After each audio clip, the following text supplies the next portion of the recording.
Welcome to the Lose Weight, Live Life podcast. If you're a female professional or entrepreneur who would do anything to lose weight, yet finds it impossible to stick to a diet, to eat less, or just what you think you should, this podcast is for you. I am your host, certified life and weight coach, Clair MACKENZIE. Listen in to learn how to stop overeating, lose weight for the last time, and create a relationship with food and yourself that you love, all without diet deprivation and self-sabotage.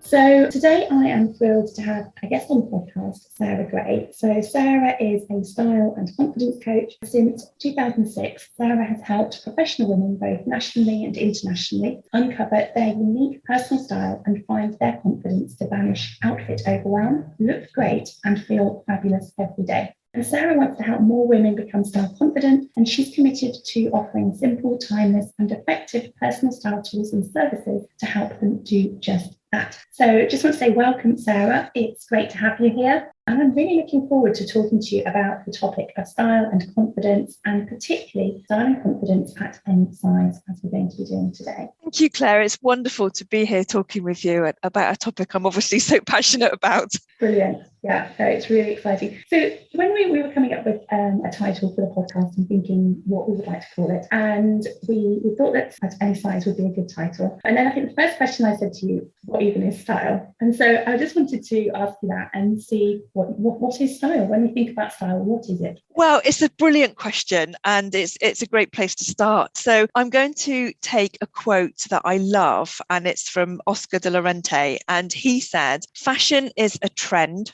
style lives within a person." And for me, that kind of sums it up. So I'm not adverse to people following fashion. If that's something you love, that's absolutely fantastic. Go with what you love, but actually always ensuring that you're being true to who you are on the inside. Yes. So I say to my ladies, style is about being yourself and uniquely you. So it's always about getting to know who we are on the inside. And sometimes we've forgotten who she is, or we've lost our way a little bit. And so for me, it's, style is about rediscovering who we are and having that person shine on the outside. Yes. So is it sort of wearing something that you feel is you, it just feels comfortable, it just feels right? Yes. So it's about telling the world who you are before you've even opened your mouth, So, yeah. So, and I don't mean we want to all come into a room and be instantly noticed. It's not about being a show off as such, unless that's you, of course, and then it is. But it's about having a look that will always need to be comfortable. Absolutely. But comfort is different for each of us, as is our likes and dislikes and all of that. So it's about being comfortable. Clothing, of course, needs to fit well. And of course, it has a job to do that we, in the society that we live in, we have to cover ourselves up a bit. So we can't walk around without our clothes. So they do have a practical job to do, of course. But because we have to wear our clothes, it's about making them speak for us before we speak, if that makes sense. Okay, that's great. I really like that. And so if you're someone who's wondering, about your style, how do you go about thinking, what style do I want? How do I know when I found my style? All of those questions. So what's the steps, I guess, or the process when you start thinking about, okay, now I'm aware of style, maybe I want to start thinking about it. What's next? Well, one of the really easy things that we can do to start off, whether we're doing this with a stylist or on our own, is to just observe magazines, pictures in magazines that we like the look of. It might be, if you're into having Pinterest boards, you could start a Pinterest board of looks that you really like, that you are resonating with. It might not be that you like the entire outfit, but it might be an element of. And you don't have to sit and spend hours doing it. You can just have something on the go, and as you find things, you can pop them onto your board or into your notebook or scrapbook or however you have gone on about it. And gradually what you'll start to see is a pattern emerge. So for example, a lady might really love a very feminine, pretty kind of look, and she'll start to see that maybe her items that she's picked off have got maybe some ruffles on cuffs or pretty buttons or very pretty floral patterns. Or that's just one very basic example, but you will start to see patterns emerge. And, you know, it might be that you love things to really coordinate very well, and you'll start to see more of a classic look coming through. And so that's something that's really helpful to do. So you can kind of shut out the noise, if you like, because of course we're bombarded with, you should be doing this and you should be doing that, and this is the latest fashion and this, that and the other. But it's a case of kind of not completely shutting it out, because you want to be open to looking at things, but then really drilling down as to, yes, I really love that element of that outfit, or I really love those shoes, and I really love the detail of that jumper, or, you know, whatever it might be. Yes. And what comes to mind as you're talking there is, one of the things I'm thinking is, with it sort of, you know, with the coaching that I'm doing on weight loss, one of the first steps is always really about being aware. And I think if it's been a long time since maybe we've thought about how we're dressing, we've thought about style, or maybe we've, you know, not been paying much attention, whether that's because of lockdown or, you know, for other reasons, it's probably just starting to be consciously thinking about, you know, what we think about clothes, what we notice when we're looking at those magazines, and it's actually bringing ourselves back into that awareness. Yes. And being intentional about it. And so that is, you know, something that we teach, sort of teach and coach on with so many things. The first step is always to be aware of what you're currently thinking about it, and then sort of look at maybe how you're wanting, you know, what you want to be different, or what you want to think about it, and start on that journey. So obviously I asked the ladies in my membership, I said we were going to be talking, and what sort of things would, you know, they be interested about. And one of the things that comes up when we are wanting to lose weight is, you know, this sort of getting sort of stuck maybe in either wanting to cover ourselves, or in finding that we've got clothes that don't fit. And that can sort of start to become a little bit of, I guess, maybe an internal battle, or can be a source of disappointment or frustration or judgment, all those sorts of things. So, I mean, what we wear, it means so much, doesn't it? We make it mean so much, and we can also make it mean so much about ourselves. So when we're sort of thinking about style at any size, what do you find? What are your sort of suggestions about that? Yes, I mean, I was sitting there nodding through all of what you just said, and of course nobody can see that, but you're absolutely right. When we get up in the morning and we go to our wardrobe and we are faced with, for example, and I'd say this from experience of my clients, so hopefully that resonates with your ladies too, that if you're faced with a wardrobe whereby you're saying, well, I can't fit in that, and that's too small, and that's too tight, or that's too big because I've lost my weight, and, you know, and basically they are negative thoughts that we're kind of channeling to ourselves. You know, it's the start of the day, and it really does impact our thought process, and it can impact the rest of the day, can't it? And so it's not a overnight process, of course, and, you know, we need to be realistic about it. But I do say to ladies, let's see if we can remove those items, even if it means that we have a third, or, you know, even less of what we did have, but we've got a few items in there that do fit us. When we open the wardrobe, the experience is poles apart, and it becomes a positive experience, because you can then say, okay, I've got these 5 things, and today I'm going to choose those 2. And because you know that it fits, so you haven't got that torture of, oh, I can't wear that and I can't wear that. And just a simple step like that has a huge impact on our mental health in terms of our, you know, how we feel at the beginning of the day. And one of the things that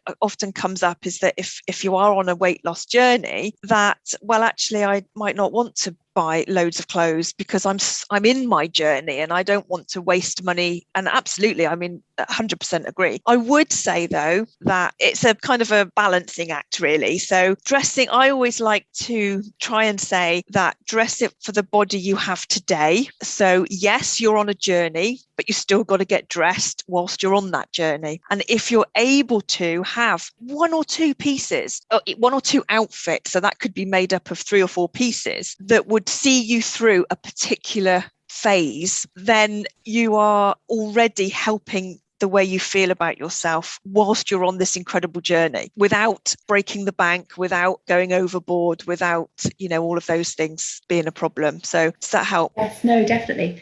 And what occurs to me is it's really part of the process of developing that relationship with yourself. So oftentimes when we're on a weight loss journey, we are also looking at, the dialogue we have with ourselves, the thoughts that we have about ourselves, and also prioritizing ourselves. And so ensuring that you've got, a couple of outfits, as you say, that fit you, is you sort of, taking a stand, I think, and saying, I do matter, I am important, I am worth it. And also, one of the other things that comes up with weight loss is this thought that, well, if I buy clothes that I'm comfortable in right now, will I feel so compelled to lose the weight? Do you know what I mean? It's almost like, early on in your journey, it's like, well, I want to, be motivated to get into the smaller pair of jeans. So I'm going to put on these pair that feel really tight and uncomfortable, because I'm not going to forget that. Unfortunately, weight loss doesn't work like that.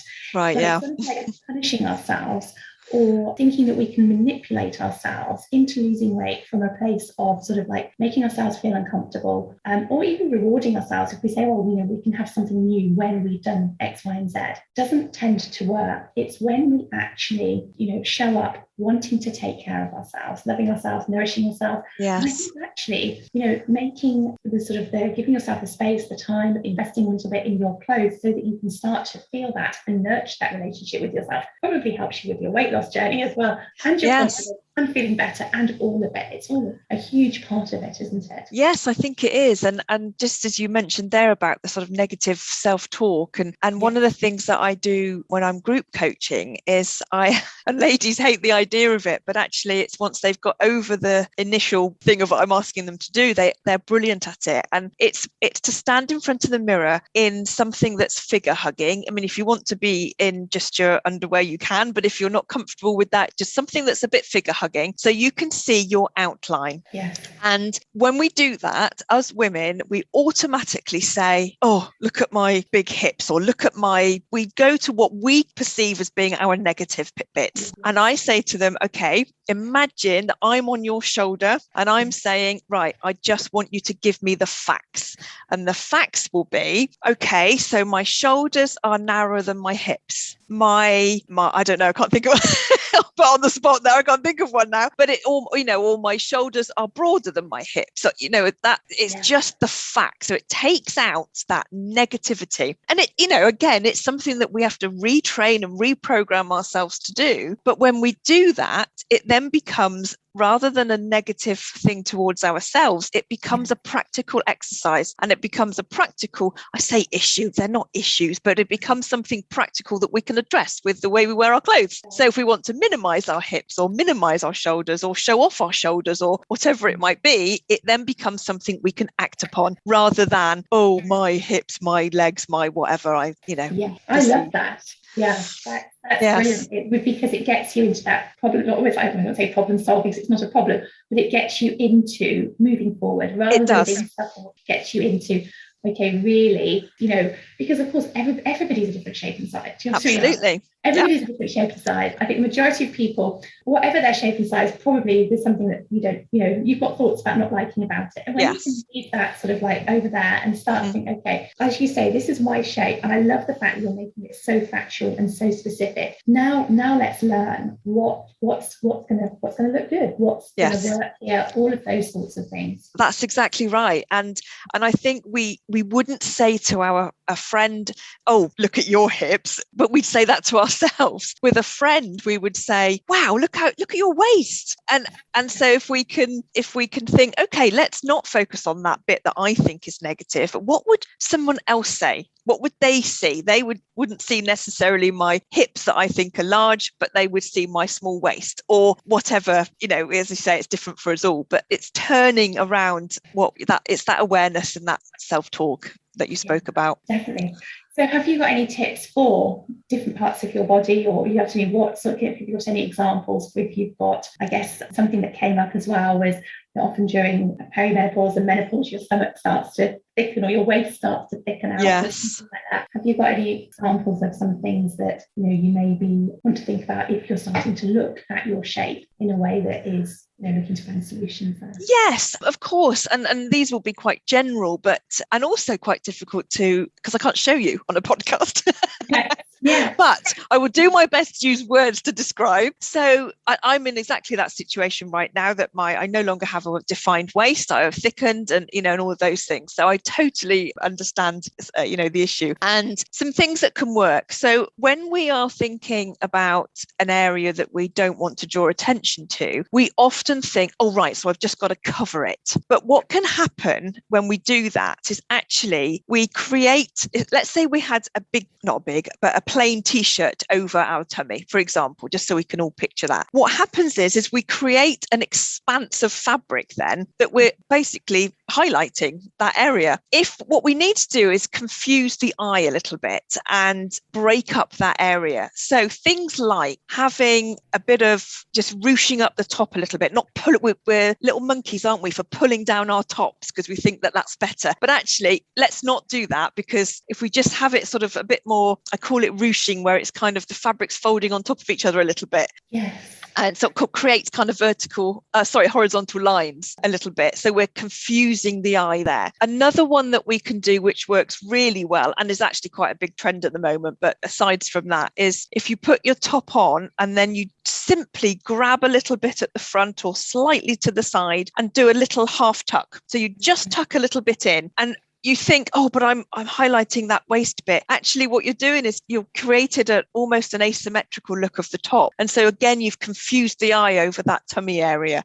Yeah. So there's a few little things you can do. You can layer tops. Now, that's tricky if you've got the whole, temperature rising and what have you. But if they are thinner, I wouldn't layer with thick fabrics or heavy fabrics, but just having hemlines finishing slightly different levels, again, confuses the eye on that area. So there are a few things you can do, definitely, to just draw the attention away. And it's all, style is, it's an illusion, as well as the tricks of the trade that are just creating illusions, really, and putting the focus where we want the eye to go and taking it away from the area that we are not so wanting to highlight. Yes. And I love the fact that there are things we can do, because I think so many of us, we're not looking to, what can we do? We just assume that that's it, and we're just unhappy with it and we live with it. So just even knowing that actually, something like yourself and someone you can advise, and there's definitely so much out there, so much opportunity to do things that we might look in the mirror and think, oh, okay, that I like that, it looks good. Absolutely. And sorry, I was just interrupting you there. Something else just went through my mind, that we get used to a body shape or size that we've had for maybe a number of years, and as our body changes, we become completely lost as to how to dress it. And I know I laugh when I say that, but I'm speaking from myself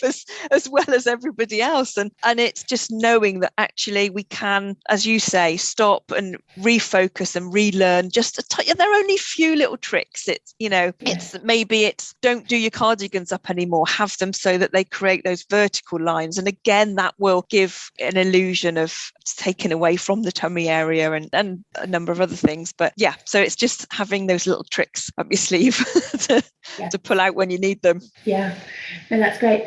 And one of the other questions that came up, and this is something that I was always very guilty of, was being stuck with wearing black.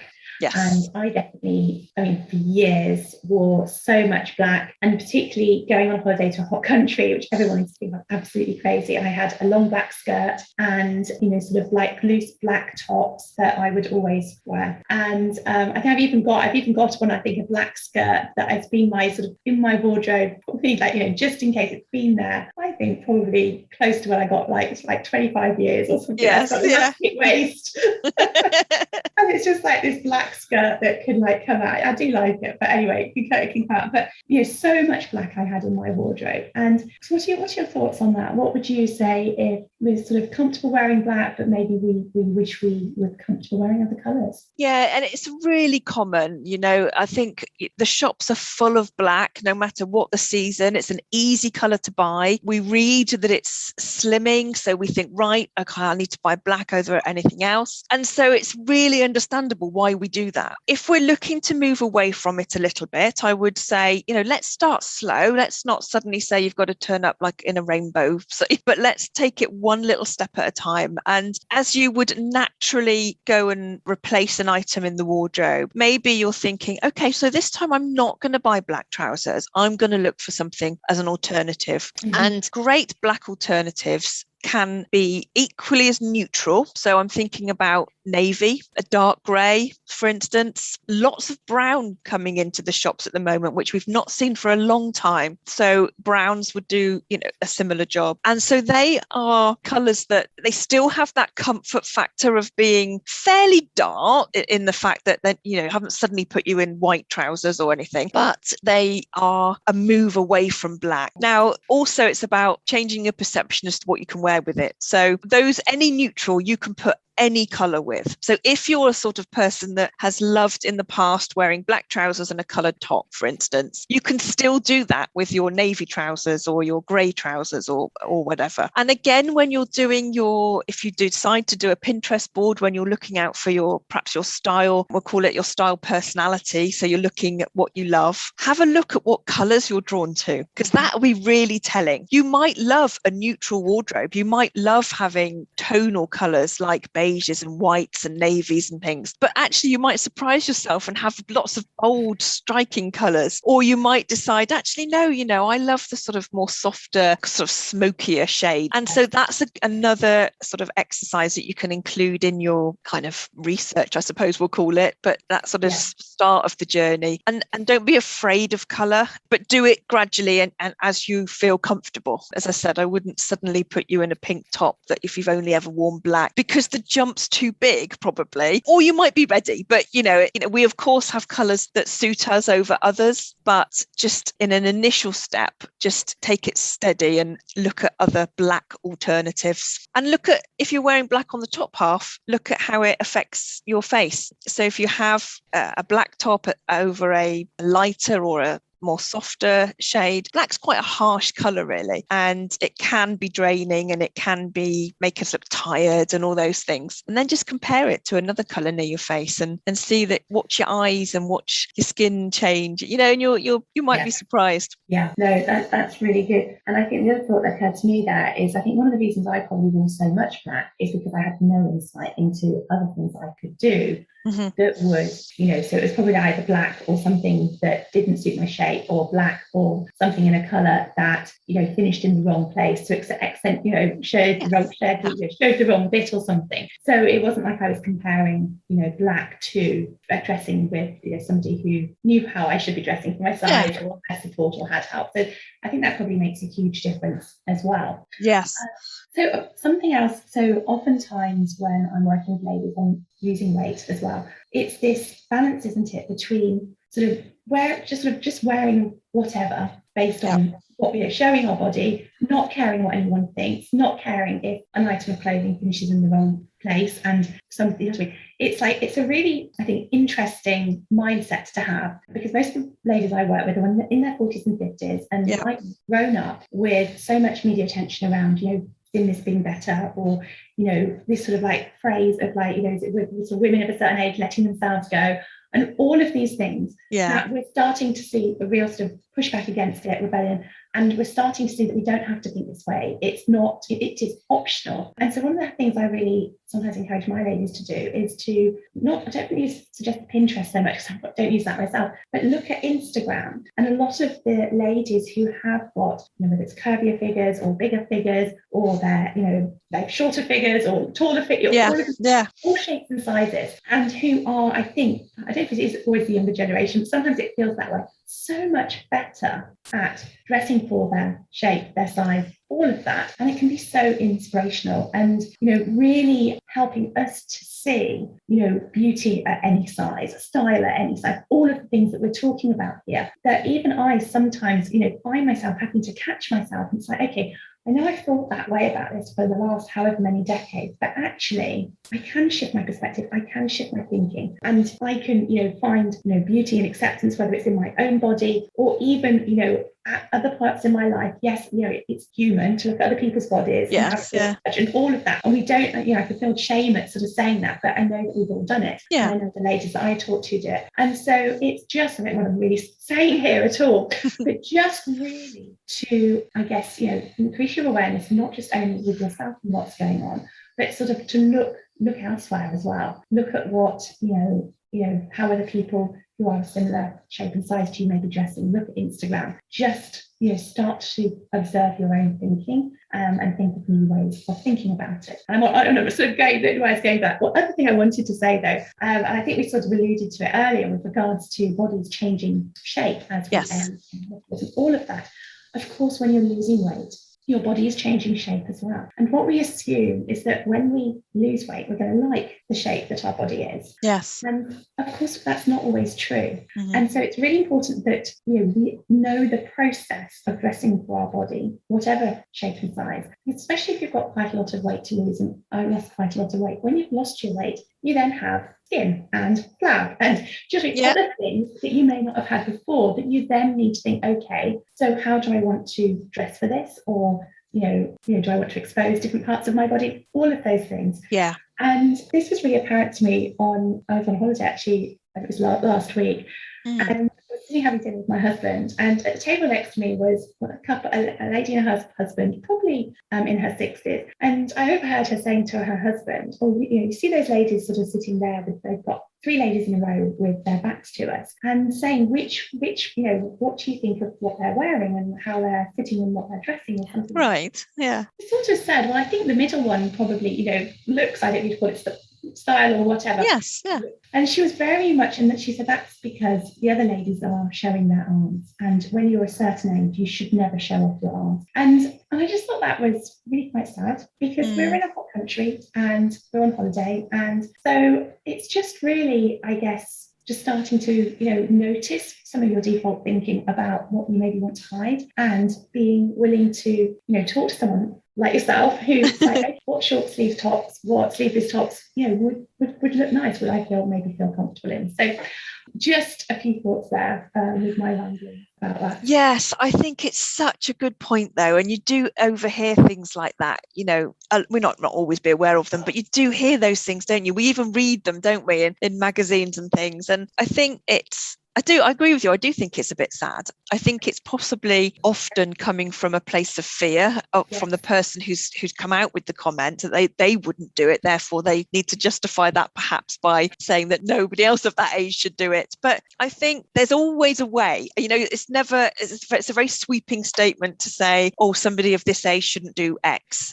Somebody who's, one lady who's 61 might absolutely have amazing toned arms and want to show them off. And somebody who's 61 may not, but she doesn't care. And that's so right. It's both of them are right. But if you were a bit self-conscious of it, there may be a sleeve cuts or lengths that can just give you a little bit more comfort in that area, and that goes for any area on the body, and I think there's that sort of that word should comes up, doesn't it, a lot, and we all use it, I use it and I don't mean it half the time, but I think it's something that we get into this whole thing of, oh, I'm coming up to this age, I shouldn't do that anymore, or I should now cover up, or I should. And actually, the only thing we should be doing is what's right for ourselves and whatever we want, isn't it? Whatever we want, absolutely. And like you said about Instagram, and that's such a fabulous example of finding those inspirational women and becoming one yourself. And I know sometimes you think, gosh, I could never be that, but actually you will be when you are dressing for you. The people around you notice, and although it isn't about them noticing can give you a most amazing confidence, and it's also very intertwined and interlinked, isn't it? And I think it's people notice probably when you're noticing, because it's how you feel. So when you're dressing a certain way, you feel a certain way, and then you radiate a different energy almost. You do, on that. And I think that probably brings us sort of back to style at any size. Style is about whatever it means, to you, and how you feel. What you feel right in, which is brilliant. So if ladies listening to this would like to know more, if they're interested to know how you help people, how can people find out a bit more about what you do? Well, I'm available for 30-minute free of charge style chats, and that's just chatting through specific issues that you might have and how I could help you move forward. And you can book one of those via my website. It's basically just called Getting Started. But you can follow me on Facebook. I have Sarah Gray Styling. Yeah, so Sarah Gray Styling is my Facebook. sarahgraystyling.com is my website. I am also on LinkedIn, and so any of those three places, I'm, always happy to engage and have people follow along. So yeah, that's great. And for those of you listening who are in my membership, Sarah is kindly coming in next month and giving us a sort of a training workshop class. So you will have the opportunity to ask her questions. Yes, get your questions ready, ladies. Yes, definitely. And I think we'll do that so that Sarah can see you as well, because I was trying to think about what sort of session. So we will all be on Zoom together, and you can get some, ask questions from Sarah and get some help and support and find out more of what you'd like to know about style at any size and the topics we'll be talking about there. So thank you, Sarah. Thanks so much for coming on to the podcast today. I have loved chatting with you. I think this is a fantastic topic. It's just really nice, really good fun. So it's been great having you here. You're very welcome. Thank you ever so much for having me, Claire. Thanks, Sarah. If you enjoyed listening to this podcast and are ready to live a more intentional life, lose weight as a part of that journey, and create a relationship with food and yourself that you love, then I would be honoured to be your coach. There are 2 ways that you can work with me. You can join my monthly membership program, My One Life Academy, that gives you self-paced learning, supported by twice-weekly live calls and a whole lot more. Or you can join the waiting list for my next 6-month Lose Weight, Live Life group coaching mastermind intensive. Go to www.thebestyou.coach/coaching to find out all the details.